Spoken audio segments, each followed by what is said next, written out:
لا یدع قوم الجہاد فی سبیل اللہ الا خذلهم اللہ بالذل. اور سمجھ آئی؟ اور صدیق اکبر نے فرمایا کیا؟ فرمایا جب حضور کی امت جہاد چھوڑ دے گی ذلیل ہو جائے گی. خود نہیں ذلیل، خذلهم اللہ، اللہ ان کو ذلیل کر دے. تو اب جہاد جب ختم ہو گیا، ہر طرف اسلام اخلاق سے پھیلا. جب آپ نے خود ہی نفی کر دی اور لوٹے بسترے یہاں سے اٹھائے، یہ اللہ والے جا رہے ہیں. کون سے اللہ والے؟ جنہوں نے جہاد کو چھوڑا ہوا ہے اور جہاد کی بات ہی نہیں کرتے. تو صدیق اکبر نے اپنے پہلے خطبے میں فرمایا لا یدع قوم الجہاد فی سبیل اللہ الا خذلهم اللہ بالذل. فرمایا جو قوم جہاد کو چھوڑ دے گی، مراد مسلمان جہاد کو چھوڑ دے گے، اللہ ان کو ذلیل کر دے گا. آگے ولا تشیع الفاحشۃ فی قوم الا عمهم اللہ بالبلاء. فرمایا جب حضور کی امت کے اندر بے حیائی فحاشی پھیل جائے گی تو اللہ ان پر ایسی ایسی بلائیں عذاب نازل کرے گا ان کو تصور بھی نہیں ہوگا. رسول جی بے حیائی تو کوئی ہے رنگ رہ گیا سارے تو گھر ٹی وی لائے ہیں کیونکہ تسی ہر ویلے الرحمن علم القرآن جو سن دے ہو. ہاں جی تسی میں تو نہیں سوچ سکتا بھی تسی فلمیں ویکھ دے ہو. میں تو تہاڈے بارے یہی گمان کرنا. تسی راتی تہجد اٹھ کے 12 جناب سپارے پڑھنے ہو، ایک رکعت وچ ایک سپارہ پڑھنے ہو ہر روز. تہاڈے بارے تو میں نہیں، تسی 5 نمازاں پڑھنے ہو. کیوں جی؟ جھوٹ تسی نہیں بول دے، رشوت تسی نہیں لیندے، نمبر 2 مال تسی نہیں ویچ دے، وہ تو کوئی اور ویچدا ہے. مسجد بھری ہوئے ساری صوفی بیٹھے کوئی نمبر 2 مال نہیں ویچتا، کوئی رشوت نہیں لینا، کوئی سود نہیں کھاندا، کوئی ماں باپ دا نافرمان کوئی نہیں، کوئی رسا گیر کوئی نہیں، ساری بزرگ بیٹھے. ہے نہیں بات؟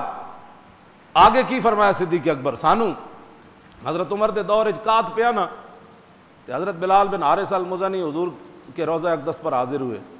استسقی اللہ لامت کے جا کے عرض کی تھی حضور اپنی امت کو اللہ سے پانی لے کر دیں، امت آپ کی جو مبتلا ہو گئی قحط کے اندر. حضرت بلال بن حارث المزنی جا کر سوئے، حضور خواب میں تشریف لائے. فرمایا عمر کو کہو بارش ہو جائے گی. لیکن اگلی گل مولانا کے اگلی گل کے 3 باری حضور نے فرمایا حضرت بلال بن حارث المزنی کو، فرمایا عمر کو جا کر کہہ دینا میرا پیغام کہ الکیسو الکیسو الکیسو.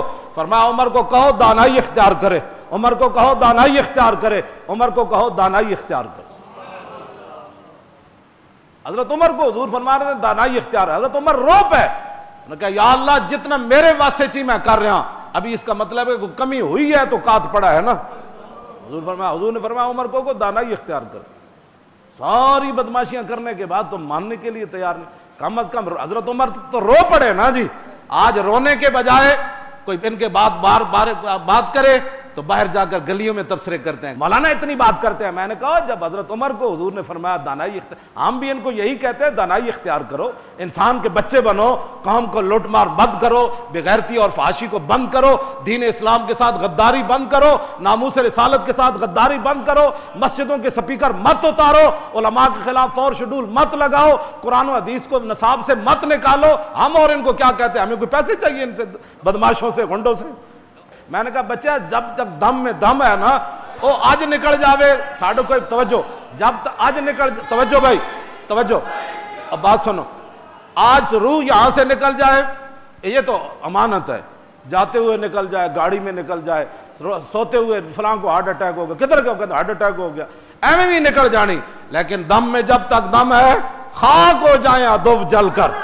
ہاں اعلیٰ حضرت بریلوی فرماتے خاک ہو جائیں ادو جل کر، جل کے مٹی بھی ہو جاؤ تو کی کرنا ہے ایسی کسی نے کہتے رک جانا ہے.